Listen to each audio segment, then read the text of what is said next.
بند کو اپنے مضبوط کیا اور آسمان کی طرف نگاہ کر کے آواز دی علی ارے اپنی موت کے لیے اپنی کمر کو کس لے ارے موت کا آنا لازمی ہے.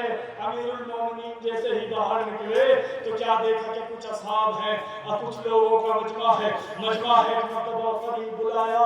کون ہے؟ حذیفہ قریب آئے. کہا کہ یہ کیا منظر ہے؟ کہا کہ ہمارا مطلب یہ ہے کہ ہم آپ کے خطبات سنتے ہیں اس سے ایسا معلوم ہوتا ہے کہ ہمیں شہادت کی خبر سی محسوس ہوتی ہے. ہم اس لیے کھڑے ہیں کہ کوئی آئے تو ہمیں قتل کر جائے آپ کی جان باقی رہے. ہم بھی ساتھ ساتھ چلیں گے. ایک مرتبہ امیر المومنین کہتے ہیں حذیفہ جاؤ یہاں سے جاؤ میں تمہیں اپنے حق کا واسطہ دیتا ہوں جاؤ اپنے گھر چلے جاؤ. ارے مجھے اکیلا جانا ہے. آزادارو کسی طریقے سے اصحاب کو واپس کیا. چند قدم چلے تھے کہ ایک مرتبہ کیا دیکھا کہ ایک مرتبہ پھر کانوں میں کسی کے چلنے کی آواز آئی.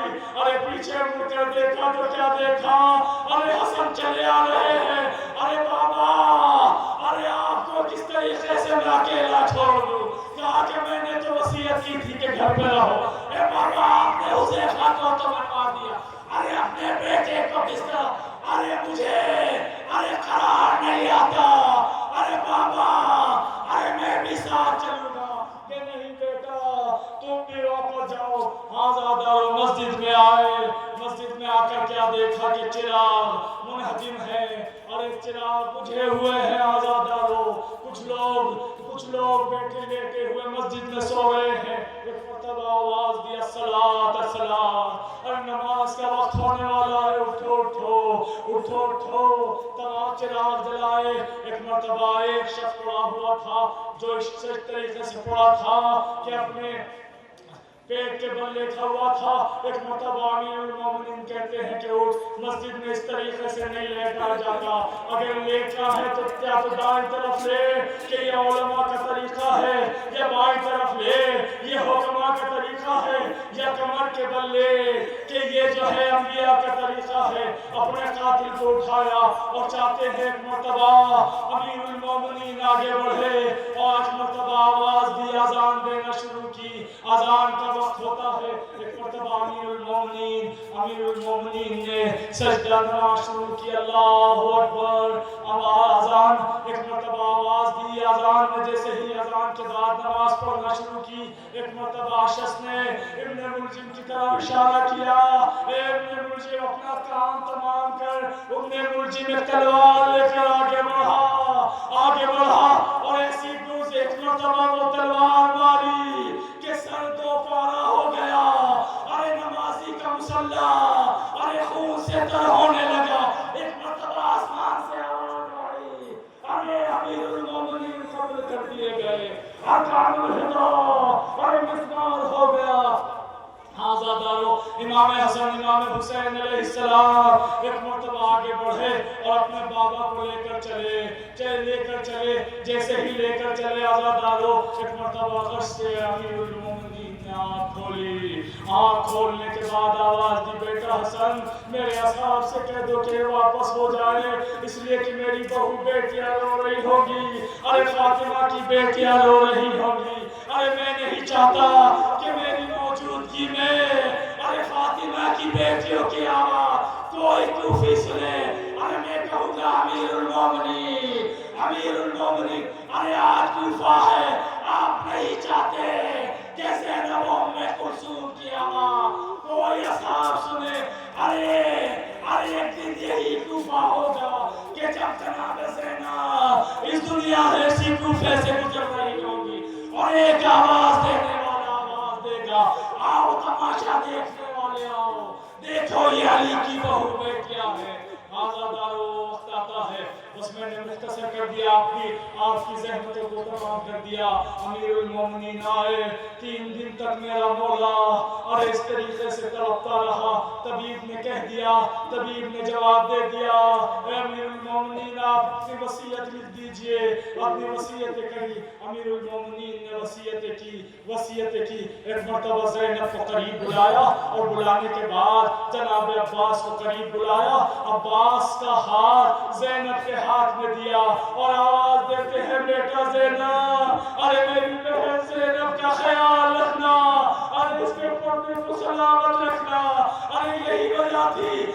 جب چادر چھننے لگی تو زینب نے عباس کو آواز دی، ارے بھیا عباس، ارے دیکھو میرے چادر سے چادر چھن رہی ہے، آزادار و مولا تمہیں کسی غم میں نہ رلائے۔ وہ وقت آتا ہے کہ ایک مرتبہ جب تمام وصیتیں کر چکے، ایک مرتبہ امیر المومنین اس دنیا سے رخصت ہو گئے، امیر المومنین اس دنیا سے رخصت ہو گئے۔ آزادار و جنازہ تیار ہوتا ہے، جب جنازہ تیار ہوا تو تمام بہو بیٹیاں آ گئیں، اور ایک مرتبہ جب جنازہ چلنے لگا تو ایک مرتبہ جناب زینب آئی۔ آزادار و بس آخری فطرے ہیں، جب یہ جنازہ گھر سے نکلنے لگا تو تمام کی تمام بیویاں ربین کر رہی تھی۔ ایک مرتبہ زینب آگے بڑھی، اپنے بابا کے ارے جسد اطہر پر اپنے آپ کو گرا دیا، آواز دی، بابا اور اپنی بیٹی کو کہاں چھوڑ کے جا رہے ہو؟ ارے ہم یتیم ہو گئے، ارے ہم یتیم ہو گئے، ارے آج مرتبہ اپنی بیٹی کو ارے اپنے سینے سے لگا لو۔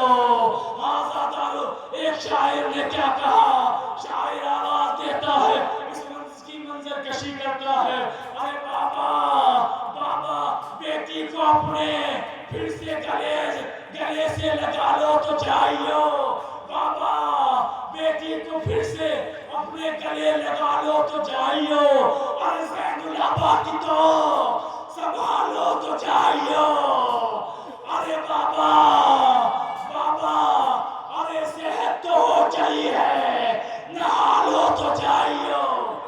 آزادارو، آخری جملہ سنو گے، ارے ایک مکہ آتی ہے، ارے بابا نماز عید پڑھا لو تو جائیو۔ آزادارو، ارے حسین کا ارے علی کا جنازہ اٹھا، میں کہوں گا اے علی مرتضیٰ، آپ کا جنازہ اٹھ رہا ہے، ارے آپ کی بہو بیٹیاں ماتم کر رہی ہیں، ارے عباس ساتھ ہے، ارے حسین ساتھ ہے، حسن ساتھ ہے، ارے میں کہوں گا آزادارو، یہاں پر علی کے چاہنے والے کا جنازہ اٹھا، ارے بیٹوں نے اٹھایا، بھائیوں نے اٹھایا، سب نے فرصت دیا، عزیز و اقارب آ گئے، لیکن وہ حسین کا جنازہ تھا، ارے حسین کا جنازہ، ارے جہاں کسی بیوی نے رونا چاہا تو کسی کے تماچے لگے، ارے کسی کے گرز لگایا گیا، ارے کسی کے تازیانے لگائے گئے، اور کسی نے ارے وہ حسین کا لاشا ہے کہ جس کو ارے پامال کیا جا رہا ہے۔ اِنَّا لِلَّهِ وَإِنَّا إِلَيْهِ راجعون۔ ربنا تقبل منا إنك ایک مرتبہ سورہ الحمد اور ایک مرتبہ سورہ اخلاص